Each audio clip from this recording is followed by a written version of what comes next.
Salut à tous, j'espère que vous allez bien, Vraiment, je suis très content de faire cette vidéo. En fait, l'idée m'est venue de concevoir une toute petite vidéo, parler un peu de la méditation. Je me suis rendu compte que la plupart voilà, des boomers, sinon, avec qui j'échange concernant la méditation, ont une idée très vague de ce que c'est. Donc, j'ai voulu faire cette petite vidéo. J'espère qu'elle va être assez courte pour pouvoir pour pouvoir en tout cas la partager, voilà, dans les groupes ou alors en tout cas sur WhatsApp. Donc, d'entrée de jeu, voici la méditation, c'est quoi? Qu'est-ce que la méditation? Quand vous faites les recherches, on vous dit que méditer, en fait, c'est une activité c'est une activité mentale dans laquelle on examine mûrement quelque chose, on réfléchit sur une pensée, sur une parole et tout ça. Mais en fait, c'est juste ça. La méditation, c'est juste ça, c'est juste penser, réfléchir, cogiter sur un thème, quelque chose qui a été dit, sur quelque chose qui a été écrit. C'est juste ça, c'est réfléchir, c'est penser, c'est faire travailler ses méninges.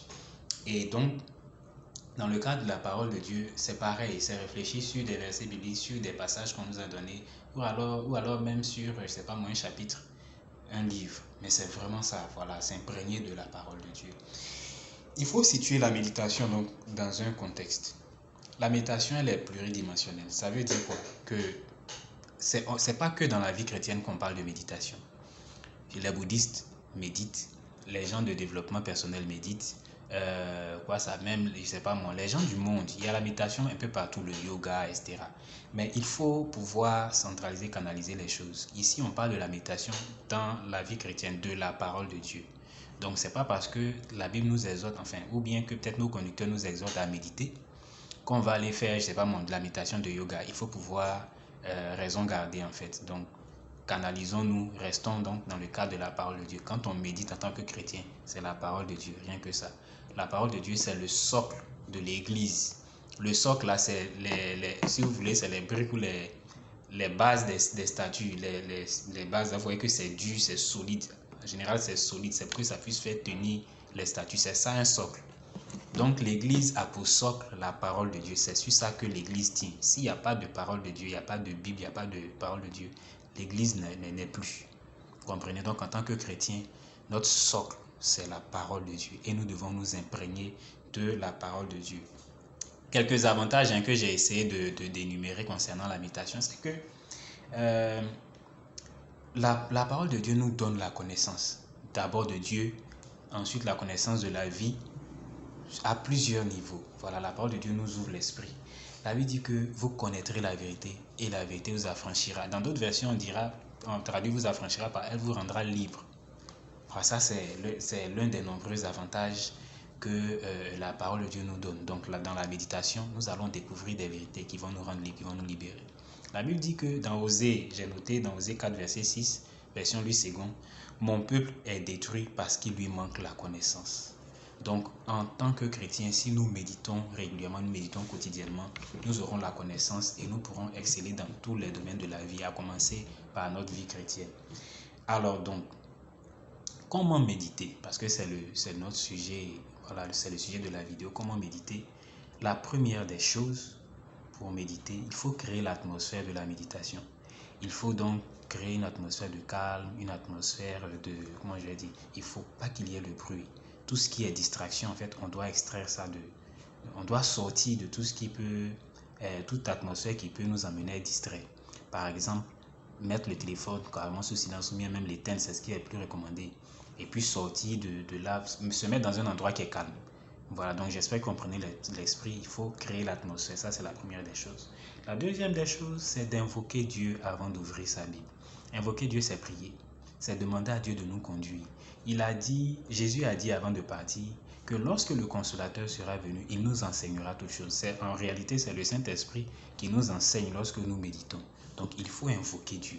Nous invoquons Dieu, nous lui demandons de venir, de nous conduire, de nous enseigner dans ce que nous allons lire, dans ce que nous allons apprendre. La troisième chose, c'est lire, en tout cas c'est ce que je recommande, il faut lire les versets avant et après le passage qui est recommandé. Si par exemple on t'a dit de méditer Jean 3, 16, si tu peux, lis tout le chapitre Jean 3. Lis tout le chapitre pour comprendre un peu le contexte dans lequel en fait le verset est écrit. voilà, comprendre l'esprit dans lequel celui qui écrivait partait, ou bien l'esprit dans lequel Dieu était quand il a donné ce verset par exemple. Si c'est un passage, lis le chapitre entier. Mais en tout cas, essaie de parcourir en fait les versets qui sont autour du passage que tu as en étude. Ça, c'est vraiment le troisième point sur lequel parfois moi j'essaie d'insister. Voilà, donc une remarque, c'est que, une première remarque donc, c'est qu'il faut méditer avec humilité. Parfois, on a bossé, on a eu à avoir des thèmes, par exemple, à la classe de baptême. On a écouté des enseignements dans le culte. Le pasteur peut-être a prêché sur un thème, donc on se dit, bon, ça, moi, je connais. Donc, le jour où on se retrouve à méditer ce passage-là, soit on se vole, soit on dépasse, on passe à autre chose. Il faut être humble. Il faut être humble. Dieu peut nous parler de mille manières avec un seul verset. Donc, il faut méditer avec humilité. Oublier le fait que non, ça je connais déjà, ça c'est pas une bonne mentalité.